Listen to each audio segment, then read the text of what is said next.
Hey there! We'd love for you to hit that subscribe button. By subscribing, you're helping us spread the word and connect with more amazing people like you. Welcome to We Be Parents, where parent doctors Matthew Lederman and Alona Pulde explore current parenting topics, share stories, and help bring families closer together. Hello, and welcome back to We Be Parents, where we explore the messy, meaningful moments of parenting and help families stay connected through it all. Hi, I'm Dr. Alona Pulde. And hi, I'm Dr. Matthew Lederman. And today we're continuing a deeply important conversation: how to disagree without disconnecting in a world that often pressures us to pick sides or shut down. Yes, and if you missed the last episode, definitely go back and give it a listen. We introduced a practical tool to help families stay grounded and connected during disagreement. Yes, and please don't forget to subscribe while you're here so you can help build a family culture rooted in compassion, even when the world feels fractured. Yes, the world feels a little bit fractured, or at least that's what I hear from lots of people. To me, I do see it at times that way, and more though I see it as people are in a lot of pain, and I see people are doing lots of things to try and soothe their pain that often, even if in the short term it feels a little bit of relief, in the long term it actually makes the pain worse. Yeah, and I don't know if it is enhanced because we've been in pain for so long and people are now speaking out, or because there's so many additional media outlets to get information all the time. So we're seeing and hearing more of it. Yeah. But that reminds me of like when you talk to parents now, we keep the kids in because we're worried about kidnappers and all sorts of bad guys out there, and we don't want them outside. And if anything, crimes like that have gone down significantly. So it's actually safer than it's ever been, but we're more protected. So I think that's an example of a disconnect between your reality of safety and actual threat.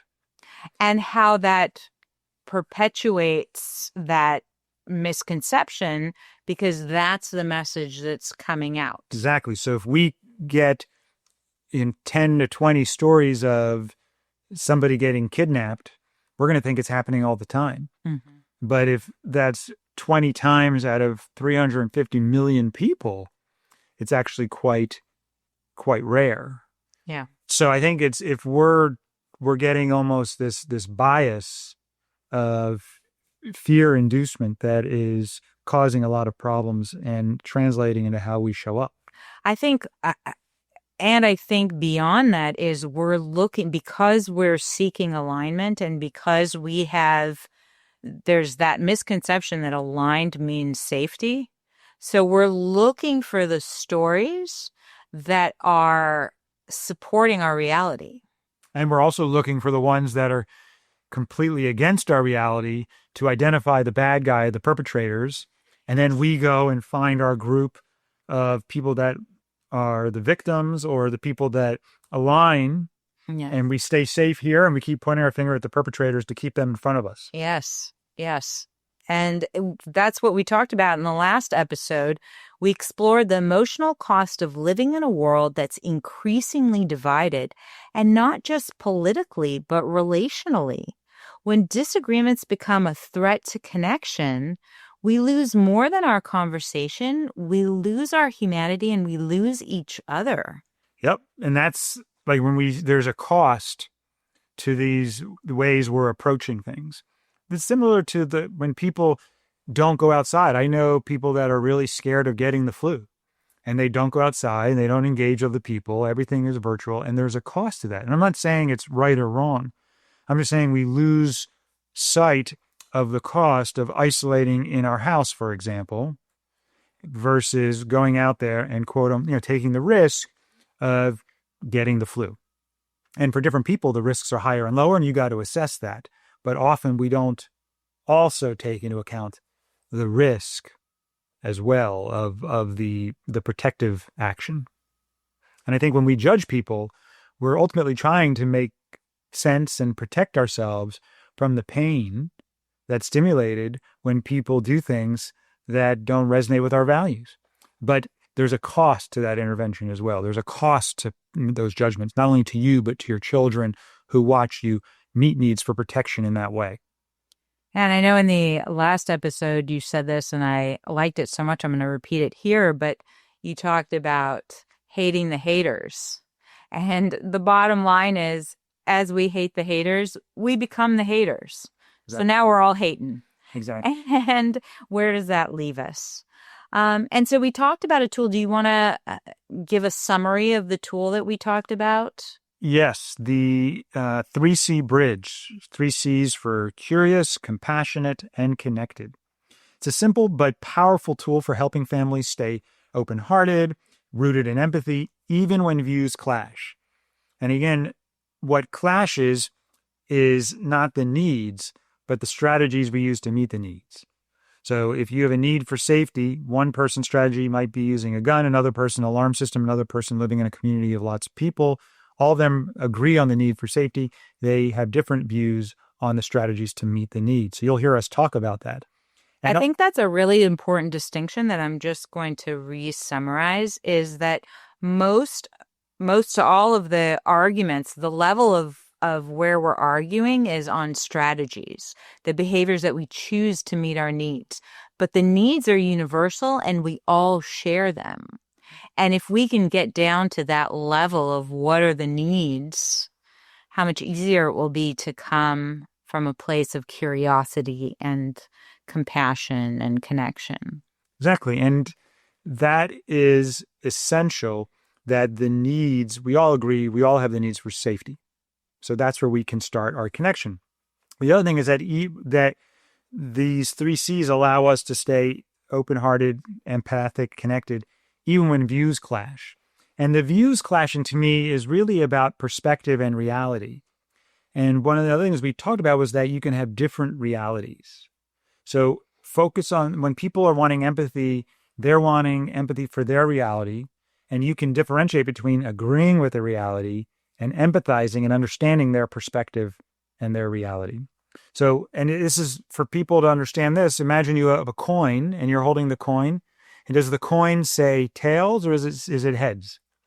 And it really depends. If someone's looking from the bottom, it might say tails, but if looking at the coin from the top, it can say heads. So arguing about whether the coin says heads or tails is not really helpful. It's about, hey, well, what perspective? Now, if we both look at it from the top, what do we see? Oh, okay, we're agreeing on a perspective. We're agreeing on a reality. And then we say, okay, this is what we observe.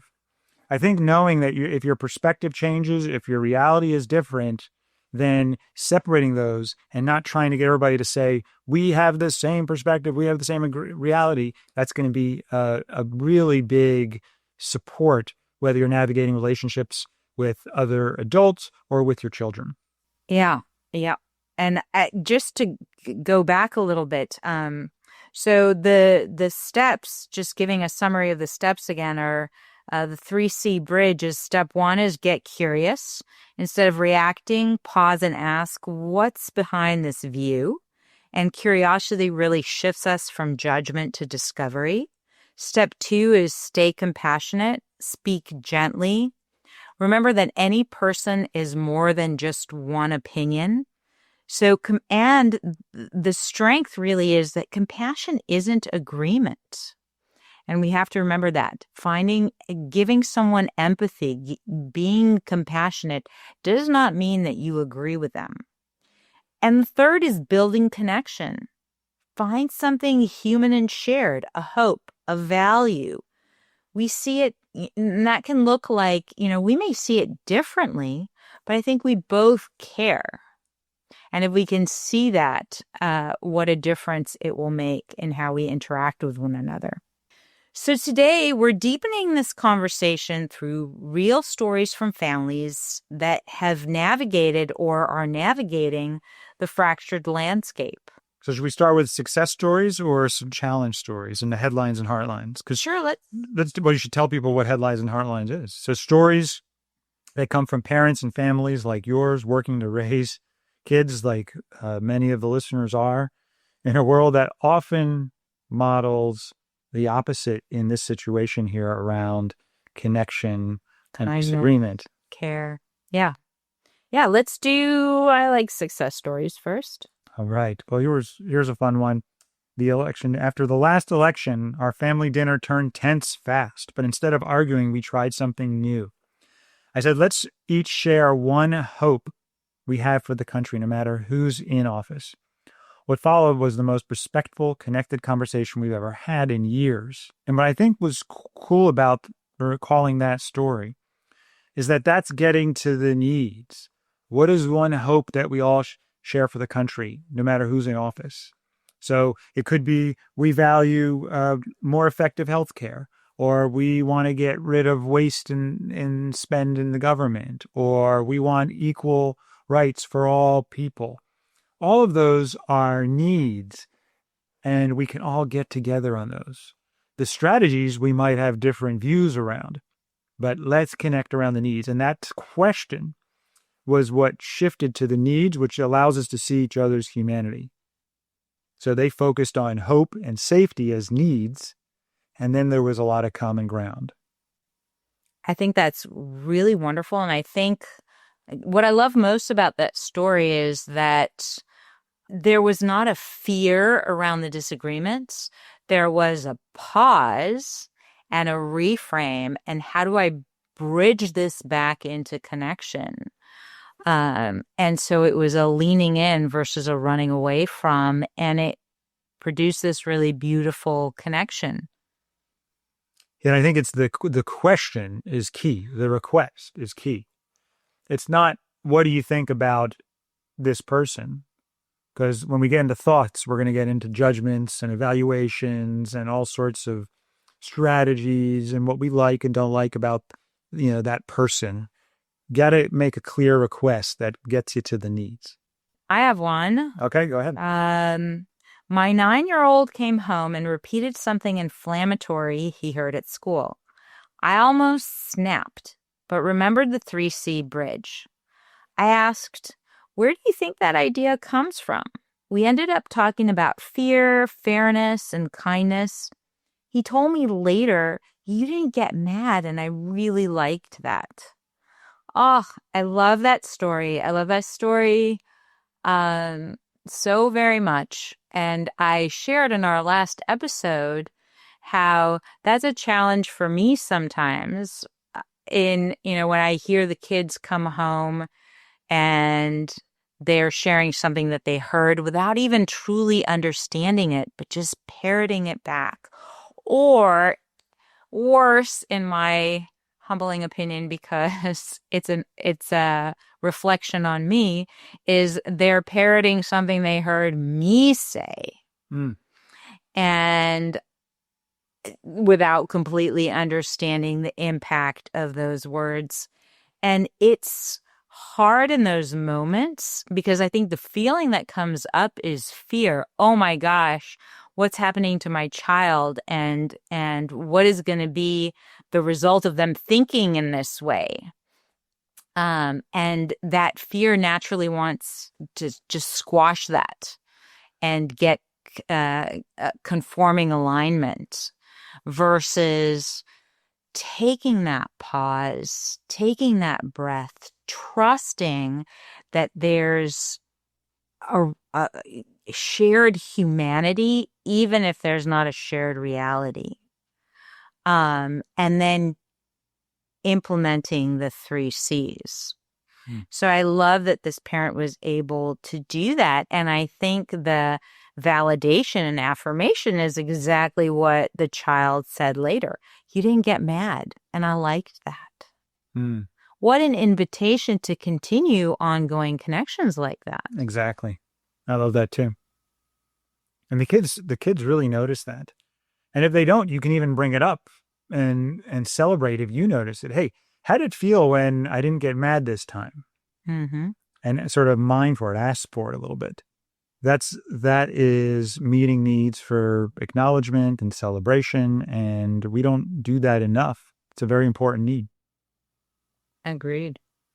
So here is a challenge story about the group text. So my siblings and I used to have a hilarious family group chat. But during a recent political crisis, it blew up. Now it's silent. I tried reaching out, but every attempt is met with defensiveness.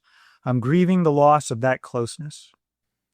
Ooh, and that grief is real. And I know it's happened for us in the past where there have been family chains and one person throws out something that in the past was an accepted form of communication, and all of a sudden it's taboo or not, and they get ghosted or they get erased, canceled,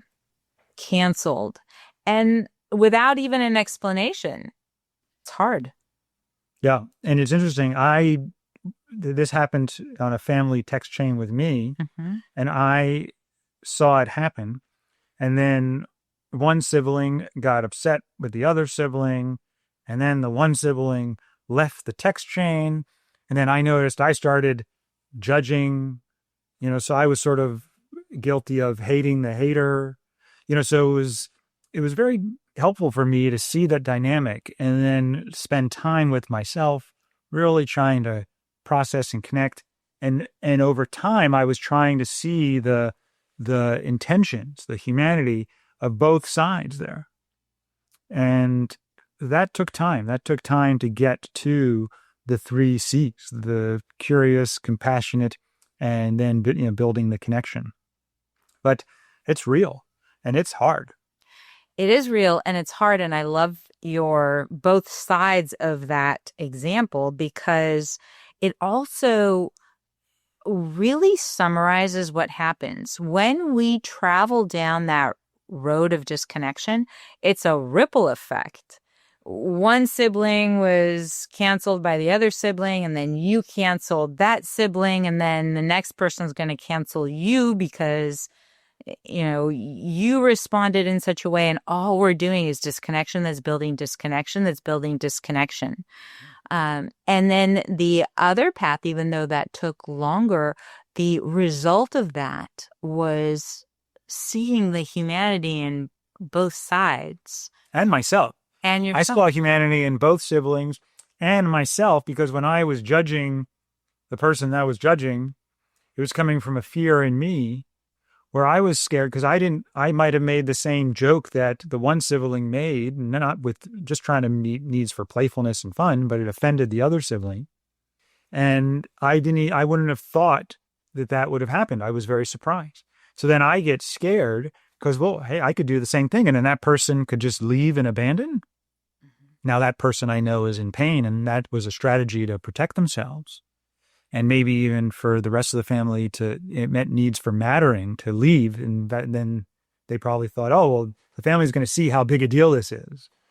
So all sorts of needs, but my judgment came from my fear. And I find a lot of judgment comes from fear and insecurity. Yes. But it's hard to own that. Yes. I didn't want to at first.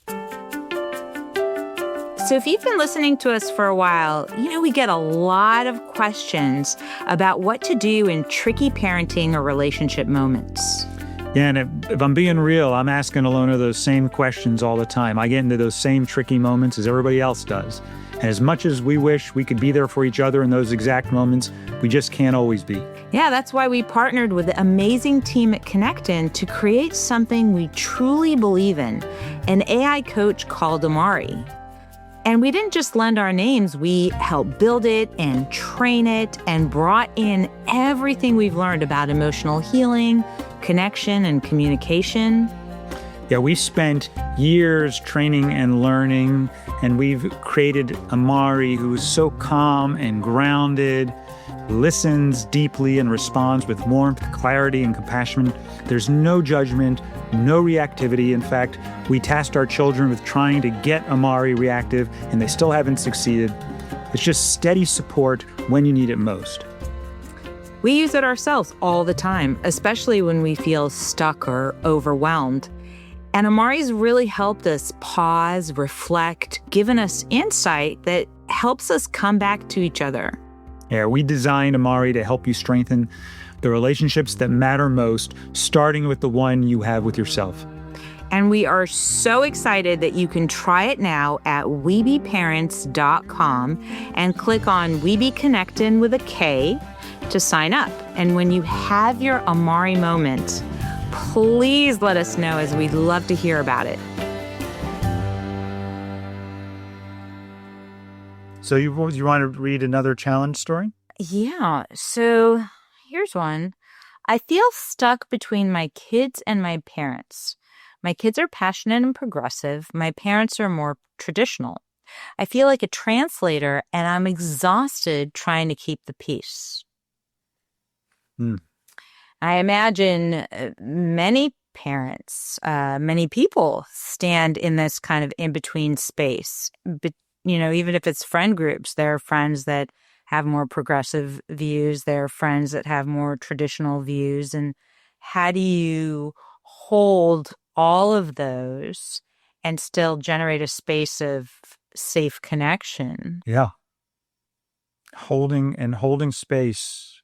And, one of the ways to hold space for me that I find a little easier is when I let go of trying to figure out what to do. If I don't have to solve the problem, if I don't have to fix the situation, if I don't have to keep the peace, if I don't have to calm everything down. And if I don't have to align and agree, so I can listen to the perspectives of others and give them a space to share without taking that on or feeling like I need to be in agreement, or that by listening, it's a permission to agree. Yeah. And it's hard because a lot of people think, well, if I'm just listening, am I doing anything? And you actually are. You're doing a lot. And then there's also lack of trust that if we just listen to each other, are we going to move anything forward? Are we going to get anything solved? Are we going to accomplish anything? And what I found over and over again is yes. In fact, the listening is doing something. There is movement. There's movement happening inside each other. And often they're able to show up with strategies and be open to other strategies in a way they weren't before you listened. Absolutely. And listening is where we start seeing each other's humanity. In that humanity, we start caring about one another. And when we care about one another, we don't want to hurt one another or harm one another. So we're more apt to come to the table in a way that's going to meet all needs. Exactly. So compromising is where both people lose a little bit, versus connecting is where both people win. Mm-hmm. I like that. All right, let's shift to letters from our listeners. So these letters reflect the raw emotions families are carrying in divided times. And they remind us that the goal isn't perfect answers, but deeper connection. So here's a letter. My daughter came home upset because one of her best friend's parents told her our family believes the wrong things. How do I help her make sense of that without passing on my own resentment? Oof, that's a hard one. And first, dealing with, if you're feeling resentful, just noticing that you feel resentful is key to connect to that before you can do anything in connection with your daughter. Yeah. I think I'm connecting to the fact that I believe much of our defensiveness, much of our resentments, probably the underlying emotion is fear that those beliefs will result in an outcome that will harm us or harm people that we care about. In this situation, if I were to take a guess, one is the pain of being judged, but also a fear of what's the impact on her daughter for believing, quote unquote, the wrong things. Does that mean this child is going to be alienated from the group, a social outcast? And all of that stimulates the pain. And again, the default notion to want to shut it down, to want to fix it, to want to make it go away. Yeah, and everything that people do is to meet needs. It's a fundamental core principle of nonviolent communication. So if everything people are doing to meet needs, then every belief they have is an attempt to meet needs. And when you want to change their beliefs, you're also trying to meet needs.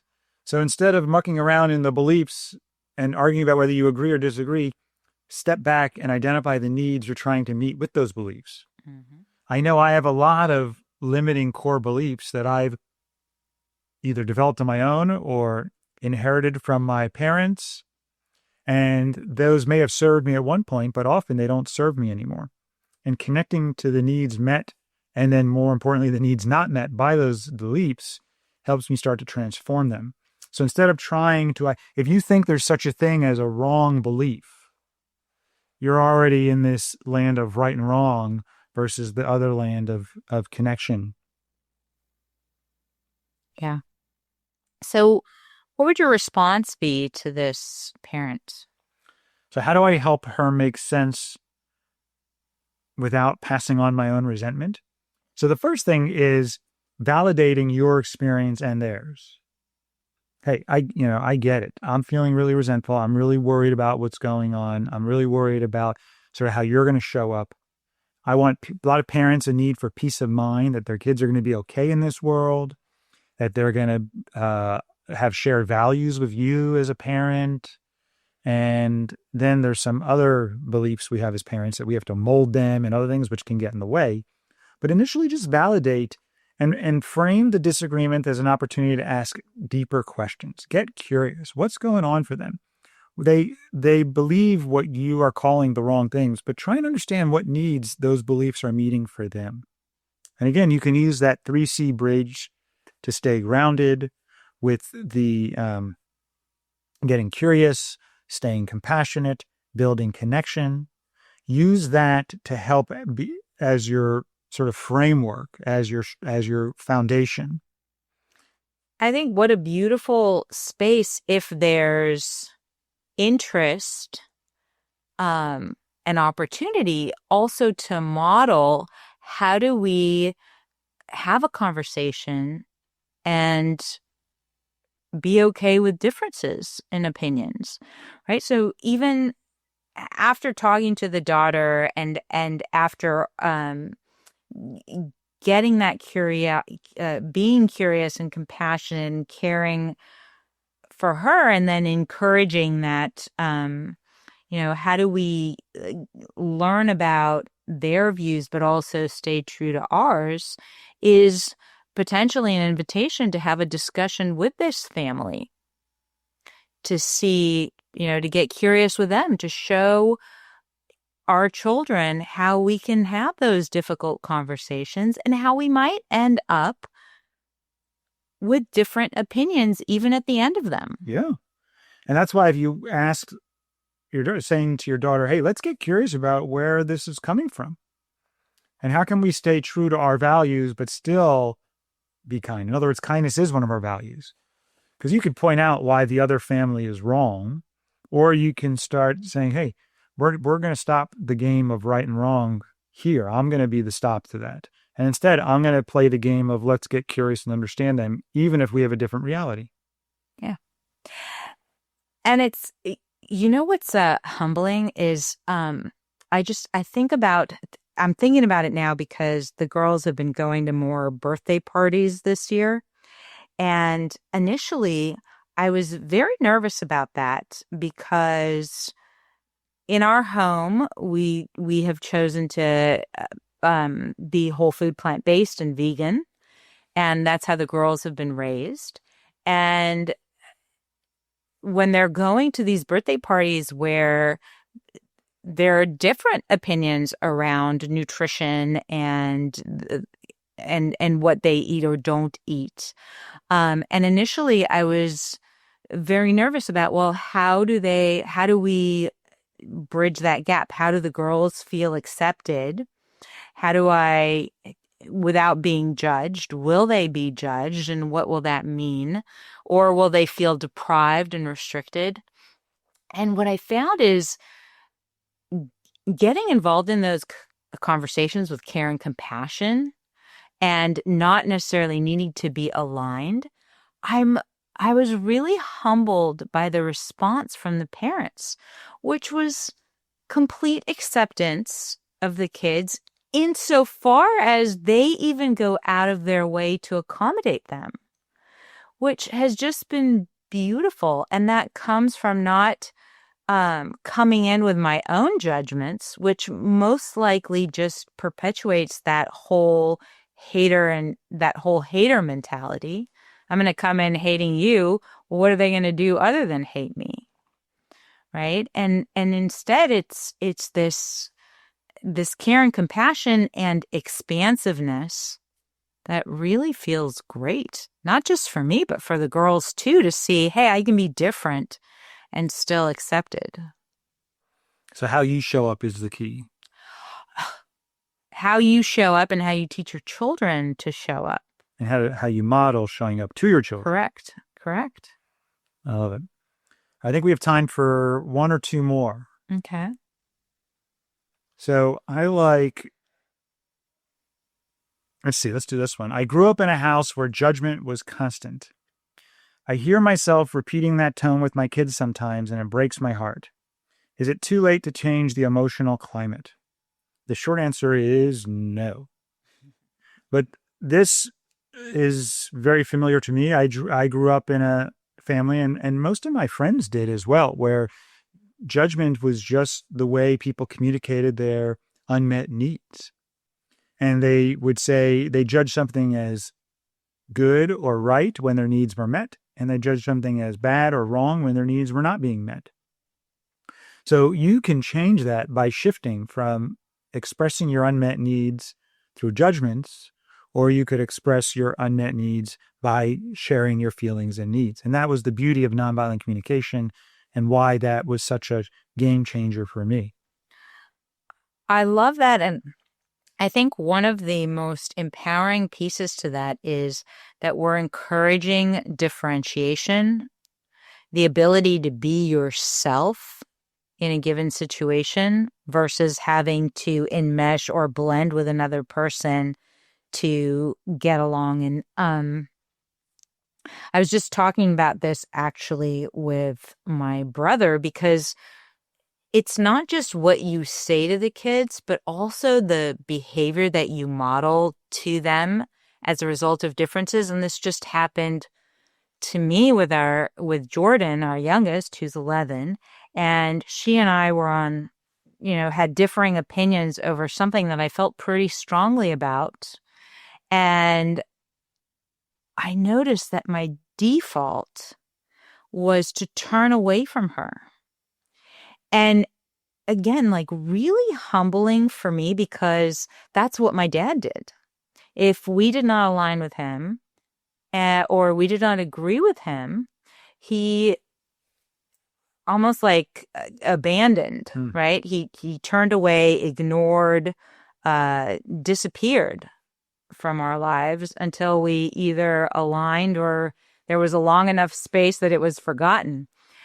And I remembered how painful that was, to think that his love was conditional on my alignment or agreement with him. And I felt such shame, that I would even think to do that to Jordan, and circled back with her, which, that's part of it too, is we as parents are human. We're not going to be perfect, and we're going to make mistakes. And there are opportunities to clean it up, and repaired with her to let her know that I don't have to like every one of her decisions, but I love her, period. Yeah. And I know you said, we're human and make mistakes, but please speak for yourself. Yes, I know. You make them more than others, but we won't talk about that. No, I'm kidding. But, I remember seeing how Jordan leaned into that with almost tears in her eyes, the acceptance and the space to learn that we can disagree, and that's okay. Yeah. And that the relationship and the attachment is safe. Yes. And so absolutely, parent out there, no, it is not too late to change the emotional climate. It's essential. That's the goal of the podcast, is that everybody has opportunity. And you can have children. You could be 80 years old and have 50-year-old children, and it's not too late. Yes. So I'm going to read two, because I can't pick between these two, and you answer the one, because we only have time for one more. So here's one, which is, in my family, I'm always the one smoothing things over. I feel like I'm sacrificing my own feelings for the sake of peace. Is compassion just another word for being a doormat? And then here's the other option, which is my teenager says I'm too soft when I try to understand people on the other side. She thinks empathy is a weakness. How do I explain that it's actually a strength? Similar in are empathy and compassion actually a weakness or a strength? So let's tackle them both together. All right, you're mushing them together. You know what I remember? I remember hearing, and this was profound for me, is that the kindest people, the most compassionate people in the world are those with strong boundaries. And so the quick answer to that is absolutely not. Compassion and empathy are not being a doormat, are not just agreeing or being weak. In fact, they're a great strength. And the strength is in, one, connecting to yourself and showing up in authenticity and integrity, regardless of the response that you get in the world as a result of that. What an empowering way to live your life. Live your life in choice with what resonates with your own values. And yeah, when you allow someone else and their reactivity to determine your response, you're giving up all of your power. If you can choose your response regardless of how the other person shows up, you hold all the power. Empathy to me is a superpower.